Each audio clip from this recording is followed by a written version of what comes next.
Buenaben, bonsoir. Aquí estamos un día máis en Río Lagares cunha sesión de Full Monty. Esta vez vamos a tentar espir a David Miranda, generador de contidos en redes en galego e moitas cousas máis que xa nos irá explicando el, aínda que, bueno, normalmente en Full Monty teremos xente que fai cousas, pero para coñecer a persoa que fai as cousas. Pero vai depender todo de si el se solta, si... Boas tardes. Moi boas tardes. Ele, David, a ti ahora mismo estás como generando unha personaxe, non? Ata ahora, digamos, estabas detrás das cámaras e agora pasaches un pouco adiante. Sí, quizáis... bueno, sempre estive bastante exposto nas redes. Xa veño dunha xeración que estamos acostumbrados a expoñernos bastante o noso día a día nas redes, non? Veño da xeración 20, que hasta subíamos aquelas fotos de botellón e cousas políticamente incorrectas. El 20. Pois, entón sí que teño como certa predisposición. É certo que agora co tempo, co que diste, sí que pouco a pouco vou intentando darlle poñer en práctica. Antes te ocupabas máis ao mellor da producción, non? Do audiovisual, e agora estás máis diante da cámara. Exacto, eu sempre traballei de productor audiovisual, despois de guionista, creando formatos para televisión ou creando os guións de programas de televisión e pois co tempo pois eso fun facendo a persoaxe a medida que me fun facendo autónomo tamén, e te obliga un pouco a dicir eu sei facer isto e fago isto. E que xa non eres un boomer, xa vas tendo uns aniños, non? Sí. Notei que iso, aí toquei no oso. No, a verdade é que non son consciente, porque levo moi ben o tema dos anos, non? Tes 30 e poucos. 35. Bueno, 36 fago dentro de 2 días. Me acabou a entrevista, é demasiado maior para nós. Sí, bueno, quero decir que estás nun momento en que a mellor pois te apetecía dar ese paso e viña ben. A ver, sí, quero dicir, pero que realmente eu xa levo con esa exposición dun xeito ou de outro nas redes. Pero máis personal. Agora se cadra é máis mediático, máis social, máis político, máis... Sí, porque agora enfoquei no cara o que diste, cara deixar de ser solo el guionista ou produtor e ser un pouco chico orquesta que piden ahora as redes sociales e facer todo. E entón, pois, o meu día a día, que antes non me preocupaba o máis mínimo en transmitilo, sí que intento facer como un feito noticiable, intentar, pois eso, se vou, antes iba a 40 fiestas e ninguna publicaba, agora fago sempre un miño... Vou cagar! Sí. Me lembro, hubo unha época, bueno, que empecé nas redes de algún xeito, sí, bueno, a verdad que no, iba a mentir, sí que empecé cedo, porque empecé, sabes, cando MySpace, que era unha especie de Facebook, pero era solo de músicos, prácticamente. Entonces de repente estabas en el MySpace, no sé qué, te abría un hola, ¿qué tal? Buenas tardes. Soy Giorgio Moroder. Y digo, jajaja, y tal. Y era Giorgio Moroder, estoy falando con él a las 4 de la mañana. ¿Sabes? O sea, MySpace era unha pasada, porque todos los músicos estaban aí e nos intercambiábamos cancións e ideas, bueno, o sea, que iba a mentir, porque o que cheguei tarde sí que foi a Instagram. Cheguei relativamente tarde. Pero unha vez que entrei xa... Sabes como é a cousa, non? Sí, sí, sí. E agora estás nese punto porque te viu natural ou foi unha decisión consciente de decir vou dar este paso porque estou neste punto ou neste momento da miña carreira, claro, neste momento da miña vida? Claro, un pouco que che digo. Eu realmente tive unha época tamén que tiña unha personaxe en Instagram que era máis viral do que son agora. O que pasa é que quiteina, porque era un humor moi con retranca moi gallega, a xente incluso era un humor pois metendo así un pouco cos cayetanos, este tipo de... Viven moitos anos en Muros, se ven moito turismo de fora, moito turismo deste de marisco barato, tal e cual, entón pois facía como pequeños gats meténdome con eles, pero que a xente enfadábase porque pensaba que era contido real e que me volvera tolo. Era máis personaxe se cadra, non? Claro, era unha personaxe. E bueno, tivera esa época un pouco por poñer en práctica os coñecementos e ver como funcionan as redes de crear esa personaxe. E despois, pois sí que profesionalmente, aunque eu sempre estive no audiovisual, sempre estive ligado a sectores nos que me tocou tratar as redes ou levar as redes, tanto en produtoras como en proxectos turísticos ou demais, e por eso foi un pouco como, vale, todo isto que fun collendo aquí e ali, vouno poñer en práctica en esta personaxe que son eu, que ao final son comunicador audiovisual, pero tamén teño un máster en comunicación institucional, Tes un tamén máster. son, sí. No sabía que te iba ese rollo así del... Hombre, a Eh, veces te lo sorpresa, sabes? Hai xente que... É así, entonces pois sí que é certo, pois bueno, claro, estou en unha etapa máis como de creación de contido, pero bueno, que o meu obxectivo non é ser influencer, que eu vivo moi ben no audiovisual e detrás das cámaras, é simplemente un espacio máis no que amosar traballo, amosarche como persona e sobre todo ver se entran proxectos, que moitos entran polas redes sociais. Ademais, é que eu considero que influencer ninguén se convirte en influencer, creo que son os demais que te converten en influencer. Sí, bueno, pero Porque me refiero, neste mundo influencer das é redes que sociais. estás influenciando a alguén. Eu vexo xente que empeza a facer TikToks e dice, son influencer. Se non estás influenciando a nadie, que influencer eres? Sabes, non creo que ese sea un título que te podas adjudicar ti mesmo, o Claro. influencer, me parece un pouco absurdo eso. Exacto, sí, sí. Igual é a miña postura, pero... No, eu opino igual, por eso, claro, por eso cando estamos falando de que ahora vaste dedicar como a crear máis, que voume dedicar a crear o mismo contido, que pasa que ahora quizás enfocado dun xeito máis como suele facer todo o mundo, pero eu vou seguir facendo o mismo, que é presentando os meus proxectos audiovisuales ás institucións, indo a pedir traballo e ás redes sociales. Sí, un xeito a mellor de visualizarte un pouco máis. Exacto, é un escaparate. Porque os guionistas non existen, xa sabes, se lles meten nunha habitación alá no fondo, 5 nunha habitación, aquelo cheira que apesta, Sí, sí. porque claro, con 5 persoas metidas nun cuarto e aí a disparar. Sí, sí, sí, tal cual, tal cual. E o David pequeno xa quería ser guionista de televisión? Sempre. De neno xa o tiñas claro? Sempre, non, primeiro quería ser escritor. Despois tive unha profesora moi guai, que foi que me influenciou realmente, que me animou a facer audiovisuais, entón desde pequeno eu era dos típicos de... Papabas moita tele. Sí, na miña casa víase sempre moitísima tele. Nos, o videoclub pagou a carreira, gracias a Dios, porque meu pai era de consumir películas, pero todas as que existen e máis, vamos. Hai películas que me sei os diálogos enteiros. Pero non te focaches tanto mellor a guión de cine, tieses máis pola televisión. Porque quería comer. Ah, amigo, que manía eso de comer. Todos os días. Todos os días. A mí me parece pedir moito, Como escribindo, eu creo que comer un par de días a semana xa te podes conformar. Eu tive en este rollo que lle venderon a miña xeración de en plan, ti te esforzas, ti estudias, ti non sei que, ti vas a poder ser rico, vas a poder comerte o mundo e vas a poder facer, bueno, tal. Entón eu realmente metime a estudiar producción audiovisual pensando que eu iba a innovar no cine hasta tales niveles que iba a ser alguén, non? E claro, pois despois chegas al mundo real. A ver, ainda estás a tempo. Chegas ao mundo real, chegas ao tal e daste conta pois, que non pode ser así, que o cine é un sector super caro, moi politizado, que hai moitísimos intereses, moi censurado e que ti podes intentar facer o que queiras, pero a base de pedir favores, non pagarlle a xente, non tal, e eu négome sempre a estes rollos de facer cousas voluntarias e cousas que non den de comer. Bueno, que consta que viñestes voluntariamente. No, ninguén te trouxo a raza. Pero este non é un rollo de lucro. No, te entendo. Recibirome que négome a eso. É un chascarrillo, tío. Non vale. Así. No, te preguntaba dos nenos porque eu non o experimentei en carne propia, pero sí que coñezo xente que cando ten 8, 9, 10 anos ten como unha especie de visión de eu quero facer isto, eu quero dedicarme a isto. Sí, eu sempre quise contar historias. Eu podo che dicir que sempre quixen, desde pequeno, ou quería ser escritor, ou despois quixen ser guionista, despois centreime... Realmente estudiei producción audiovisual porque non tiña pasta para estudiar guión en Madrid ou Barcelona como outra xente, pero sí que sempre estive orientado nese tal, e despois, unha vez que empecé a traballar como produtor, empecé a sacar a carreira de comunicación porque quería dedicarme á comunicación. O sea, que fixeches primeiro audiovisual e logo comunicación. Sí. Exacto, primeiro un ciclo, despois mentras traballaba fui sacando a carreira. Fixeche todo aquí. No, a carreira é catalana, porque audiovisuais a distancia só hai en Cataluña. A fixeche a distancia? Sí. Eu levantábame, iba a traballaba de produtor no programa Criaturas, Ben Falados, traballaba, facía a xornada e despois estudiaba, ou facía ao revés, levaba todo estudiado e... O sea, con a cultura do esforzo.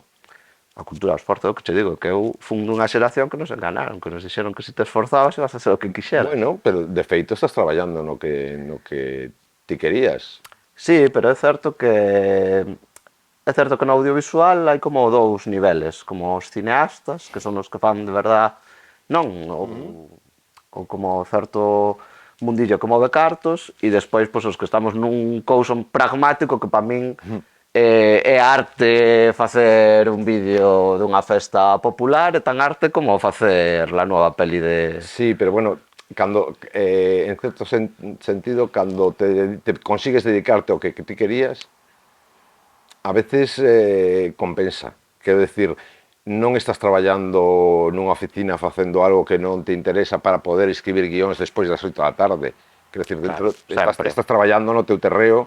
Sempre, sempre. Eu sempre digo que eu dedico a este sector porque aunque ás veces é moi inestable en canto a horarios ou en canto... O sea, a xente, cando lle digo que eu non sei esta semana onde vou a estar, non? Porque un día estás en Vigo, o día seguinte tens que ir a gravar a Lugo, despois vaste a Coruña e volves a tua casa, sabes? E a xente di... É unha vida moi promiscua. A xente que... Os meus colegas casi todos son funcionarios e din, Dios, non sei como traballas tanto. E eu como, bueno, é que non coñezo outra vida, claro, é que... Decía ese no sentido de que hai, pero vamos, milleiros, o sea, non sei, ou centos, non sei cantos, pero xente que fixo arquitectura, que fixo tal, e están traballando no Borriquín. Ah, Entón, sí. ata certo punto, os que traballamos no que nos apasiona, somos os privilexiados. Entonces, ainda por riba, querer estar sano no de arriba de todo, mellor é moito pedir, me refiro. Eu son bastante feliz co feito de poder traballar no que a mí me dá vidilla. Sí, sí, eu tamén. Aí- Desde logo. Eu tiña un profesor que sempre che dicía que era un dos accionistas de Televés e sempre che dicía en plan que na vida era mellor ser cabeza de ratón que cola de león, non? Con respecto a toda esta xeración A mí que se foi metendo A mí o nos... de cabeza de ratón sempre me lembra as anécdotas esas de Bruce Willis, que non máis creo, e agora Bruce que? Willis, pobriño, sí, sí. De que lle pasou a Bruce Willis? Parece ser que lle gustaba moito un xogo con un ratón metido nun globo, non sei que. Era un pois destas lendas urbanas, así que había así. Como lo de Ricky Martin y el perrito y la a mermelada tostada. y tal. Bueno, pues historias que se contan e tal. Outras se contarán de nós e non nos enteramos. Sí, sí, tamén, tamén. Mira, eu te pedín que trouxeras un disco e un libro que en algún momento da túa vida significaran algo para ti. E dixen, vai tal pulgarcito. Que nos trouxeches? Pois trouxen, non podo dicir que significara gran cousa para min, porque tenche... En algún momento seguro que se fixo Non, tilín. contoche. Eu en Vigo non me trouxen os CDs e os DVDs, porque eu estive moitos anos vivindo en Santiago. E ali quedou. Teño ali a que considero a miña casa, entón teño ali... Teus pais viven en Santiago? Non, meu compañeiro ten un piso ali. Entón, temos todo ali realmente. Eu trouxeme os libros, porque eu sei que o único vicio que teño na vida é ter libros. E entón, o que se cadrou... Sí, sí. Sí, sí. Aquí todos somos buenísimos. Perdón. Non dixen de que tipo os libros, Ni de que tipo, ni de que tipo de vicios tampouco. Nada, entón, xusto esta semana cando falamos, caume este CD dunha estontería do piso na que estou alugado e dixen, perfecto, porque mira, é genial, Anaquilo. Pero era teu ou viña coa casa? No, era meu, merqueino na feira do San Froilán, deste San Froilán pasado. Collémolo ca broma de Anaquilo, tal, non sei que, e dixen, mira, é perfecto para unha charla e tal. Bueno, é Anaquilo, pero a portada é un pouco Dynasty. Diste? Dinastía, así con ese pelo así, aquelas series americanas. Lembrades Dinastía? O look é un pouco así, Dinastía, Los Ángeles de Charlie. No, está guai, aparte se Garganta profunda un pouco tamén el pelo así. Pero Anaquilo para ti en televisión supuso algo? Non. máis musicalmente? Non, exacto, solo me colleu a etapa... Efecto kitsch. Sí. Pero pareceme que hai que recuperar a súa figura, porque creo que moitas veces estuvo así como... No, nunca, eu creo que sempre estuvo ben valorada. Sí. Sí. Pois eu creo que sempre estuvo así como en plan... No. pouco valorada e... Non, non o creo. En moitos aspectos era unha... Así como unha visionaria. Así como outros artistas, sí, Anaquilo creo que sempre disfrutou do éxito en vida. E creo que iso é maravilloso, porque é algo que defendo sempre. sempre me rayan moito esas necrolóxicas de Facebook que de repente todo o mundo era super fan de Camilo VI, todo o mundo era fan de non sei que cando se morre, non? Pero eu creo que Anakiro sí que disfrutou do seu éxito en vida e iso me parece que de valorar, porque de feito tuvo un programa en televisión moitísimos anos, cando xa casi, bueno, cantaba menos e tal, e o programa que tiña estaba moi blindado e estaba moi ben feito, e é alguén que eu lle escoitei decir cousas en televisión de cuidado, porque a veces vi magnais, pois que a miña filla é un pouco, me salió un poquito bollera ou cosas así, e ela sempre era super progresista, o sea, sempre eu valorei moito esa etapa de Anakiro, e Pois musicalmente tampouco foi nunca un icono, o sea, era unha cantante, unha intérprete e tuvo unha carreira, eu creo que máis que digna, Pois a mí sempre me deu a sensación entre a miña xeración que xa tiña, se che digo, Porque a túa completamente... xeración ten moito desleixo. A De veces, feito, tiñaselle a Pili, que falábamos antes, non? Sí. Fora das cámaras, tiñaselle o mismo tal a Pili Pampín e agora recuperou, non? Ortiga ese papel de...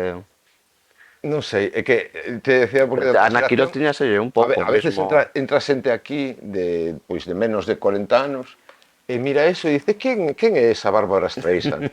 E claro, me quedo a cuadros. O sea, bueno, Cher, se non fora porque se opera como un cromo, tampouco coñecería a ninguén. O sea, non a coñecen como músico, a coñecen como, nin como intérprete, a coñecen como muller operada. E Barbara Streisand non a coñecen ni como eso. Entonces, non te digo que teñas que ser fan, pero non saber que existe unha muller cunha carreira de 80 discos, que produciu as súas propias películas, que produciu os seus propios discos, Sí.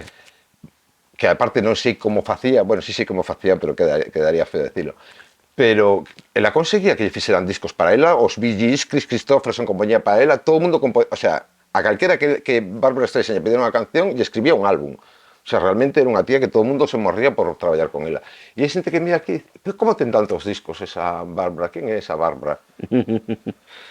Entonces a túa xeración a veces, pues, bueno, como outras xeracións que ignoran moito todo o que non lles toque directamente.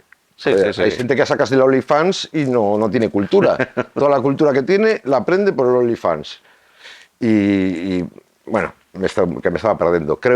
Eu personalmente creo que Anakiro sí que tuvo o lugar que lle... Eu creo que está nun revival, que ahora mismo sí que está ultra apreciada, que está... Eu creo que sempre estivo, Hai anos diría que non.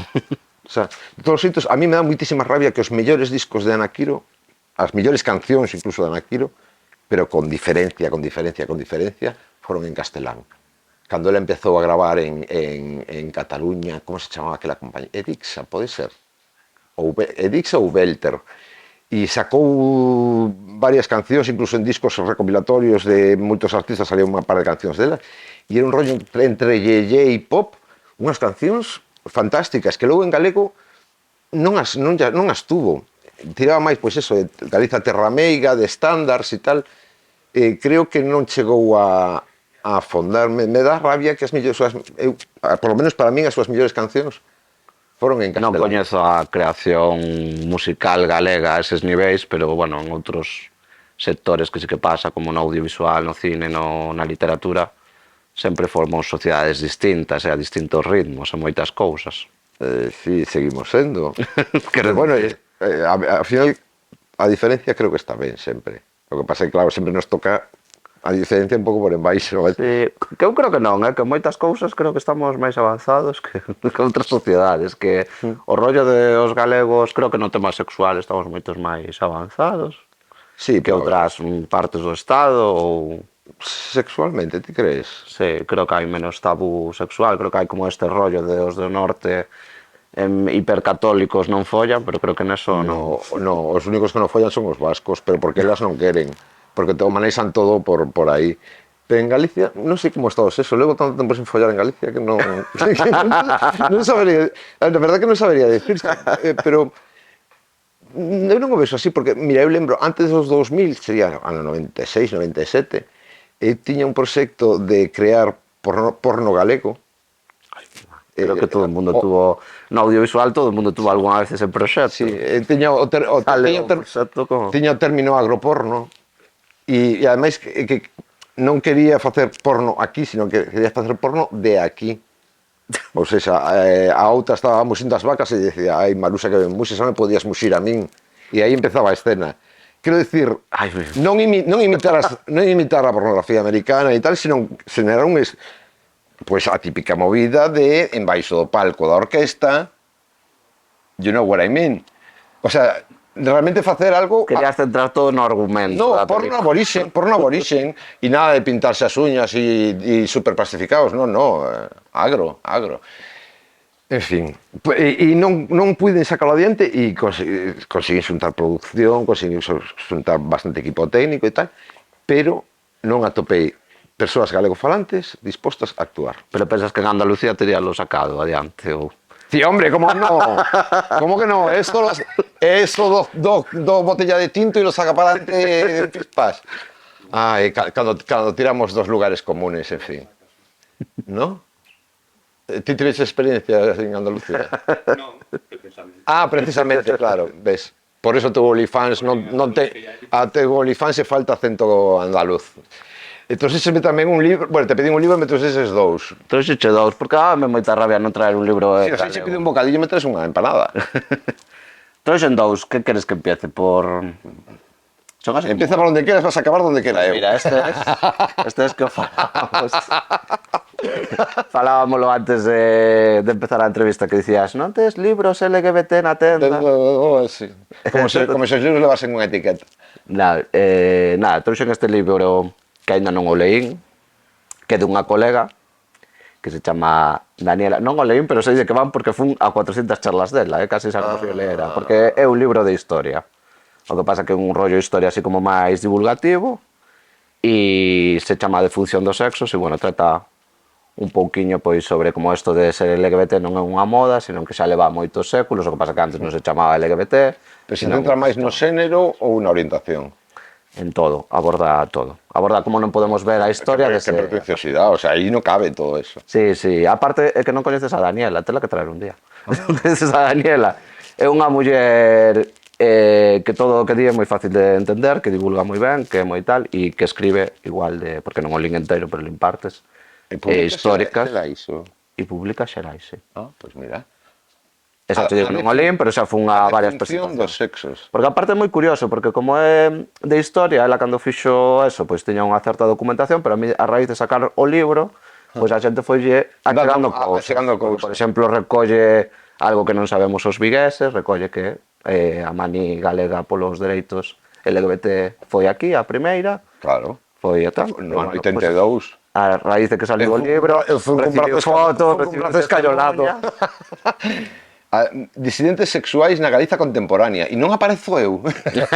Non sei. A mí todo o que é esa disidencia me parece superinteresante. Pois haberá que lelo, xa que non o leo el, deberémolo nos. É que trouxen o que estou lendo, o que vou ler. E ese... E outro, porque eu non leo nada de narrativa, solo leo, son do mundo, aparte de comunicación audiovisual, son de filosofía, entonces trouxen un libro de filosofía. Ai, que espesor. Filosofía ante el... Desánimo. Se te digo que leín... É dun autor, bueno, sobre todo trouxo tamén, porque sempre se clasifica a filosofía, sempre se clasifica como autoaxuda, é un libro así... Gusta unha gráfica.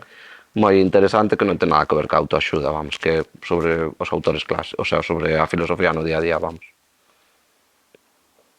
Mira, el niño como lee cosas expresas. E agora cal é o futuro próximo? Consolidar a autopersonaxe ou tes algún proxecto así de... Consolidarme eu despois consolidar a intelectualmente, ¿no? Consolidarme eu, a ver se son dunha xeración moi inestable en todo, entón. Pero estás facendo algún guión para algo?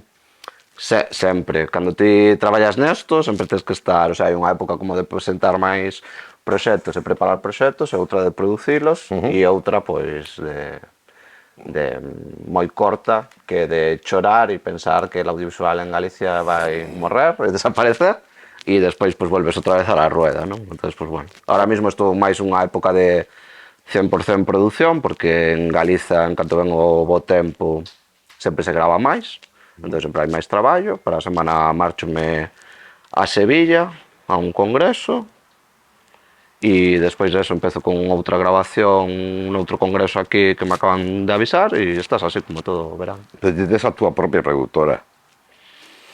Ahora mismo non, ahora mismo estou como autónomo. Pero ti veches, non?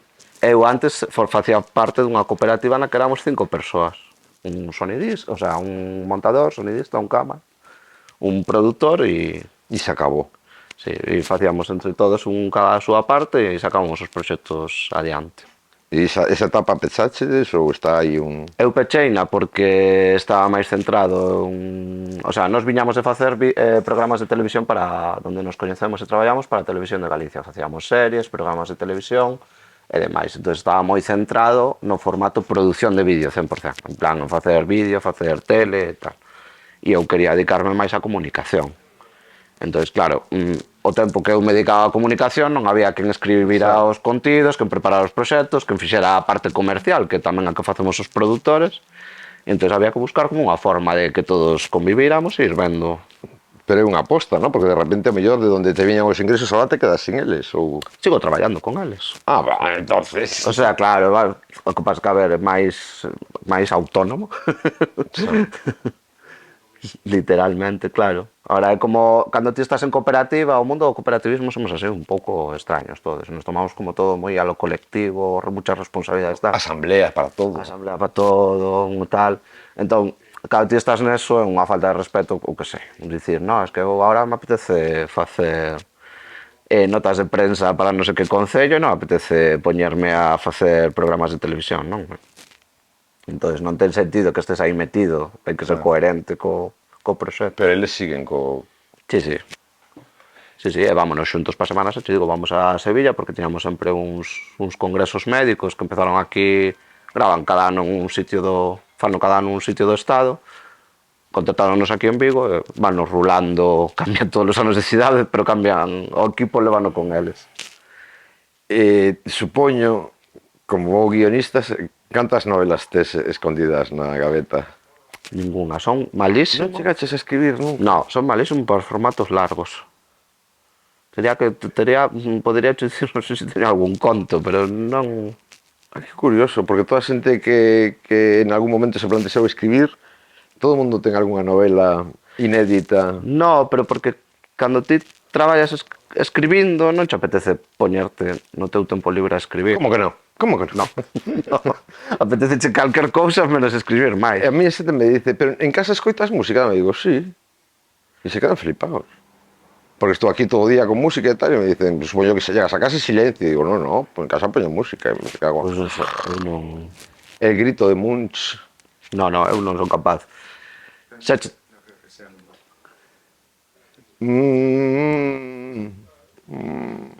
No, pero pensei que terías. No, para nada, eso te digo Que quería sacar eu agora aquí a exclusiva de, sabes? Non, de feito, a ver, realmente nunca publiquei ningún libro, ni nada, quero dicir, non. No, pero incluso ni mandar relatos ao concurso de Castromil, ni nada. Sí, este rollo sí. Ah, mira, algo hai. Este rollo sí. Pero xa te digo, sempre cousiñas curtas, eu nunca tuve tempo a poñerme a estruturar algo... Creo que o máis largo que estruturei é unha curta de 20 minutos. Saiu a corta. Sí, era para un proxecto destes de Agadi que deran os cartos para facela e demais, estes proxectos que faz cando empeza, cando tiña ganas de comerme el mundo. E agora ya non te queres comer nada? No, Bueno, no. algo hai que comerse de vez en cuando, eh? De vez en cuando non, a poder ser todos os días, non? A xuventude ten moito vicio. Pois foi un placer recibirte. Igualmente, tes un sitio que é moi cómodo estar aquí, eh? Sí, as butacas son cómodas. Podes estar así como todo o día tal, e o público... Sí, a ver, a idea é crear unha atmosfera donde cada un poda levar o seu ritmo, sabes? Como en microteatro, podemos sacalos. Sí, se prestan. Pero a verdade é que estamos bastante contentos de como funciona o espacio porque a madeira e as plantas e tal transmiten un rollo como moi de tranquilidade. Entonces, incluso hai xente que chega acelerada con móvil non sei que e despois de 5 minutos xa están como... entran en un flow e... No, sí, está moi ben, está moi elaborado. Pois, gracias a ti tamén. E parabéns por facelo con tanta calidade técnica, porque ves nas redes sociales cada cousa que... A ver, cada un... Que somos da profesión, entranos... Mira, eso é cousa aquí de Tafuca, que se porta maravillosamente, porque realmente nos non temos unha capacidade de producción como para ter algo deste nivel. Nos levamos un ano e medio facendo eventos culturais, todos os xoves temos un evento cultural, si pipeades en Instagram ou en Facebook podes ver toda a programación que levamos, todos os xoves temos algún evento, e algún sábado e algún martes e algún tal, pero xoves sempre, todos, ano e medio, o sea, se levamos como 140 eventos feitos. E normalmente son con unha producción moi doméstica, moi básica e sin subir ás redes e nada, todo presencial.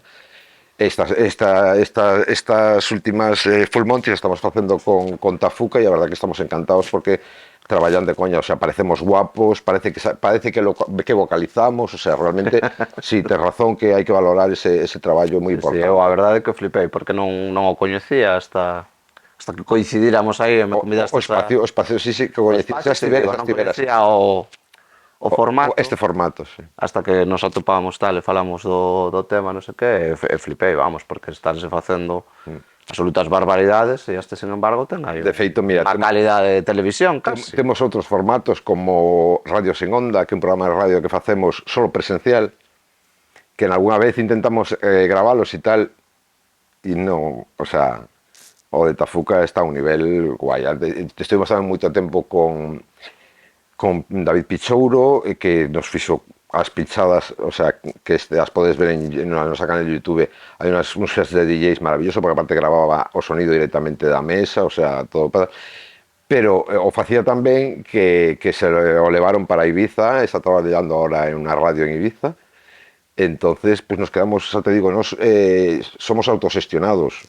Entonces, pues vamos facendo as cousas na medida do que nos dispoñemos. E se é formato casero, que chega e se enrolla e podemos facer este formato con 4 cámaras e maravilloso, pois é unha maravilla, pero non é mérito noso, aí é mérito del. Pois moi ben. Por certo, que sodes benvidas en Río Lagares, Rúa Falperra 16 en Vigo.